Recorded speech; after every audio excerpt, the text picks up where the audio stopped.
Pegelaran Pekan Olahraga Nasional ke-19 di Jawa Barat yang berlangsung dari tanggal 17 sampai 29 September 2016 berdampak dengan ditundanya pertandingan TSC 2016, sehingga membuat manajemen Sriwijaya FC meliburkan pemainnya selama PON. Menurut Faisal Mursid, Sekretaris Sriwijaya FC mengatakan hanya 4 pemain SFC dan Anis Nabar yang berlibur di kota Palembang, sedangkan pemain lain telah diizinkan untuk berlibur bersama keluarganya dan pulang ke kampung halamannya masing-masing.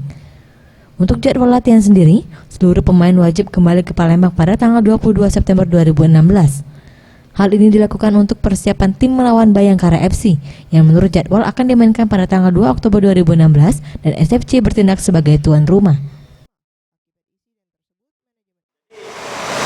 Seluruh kegiatan yang dilaksanakan oleh kegiatan olahraga di luar itu memang selama PON berlangsung ini harus konsentrasi kepada kegiatan Pekan Olahraga Nasional ini.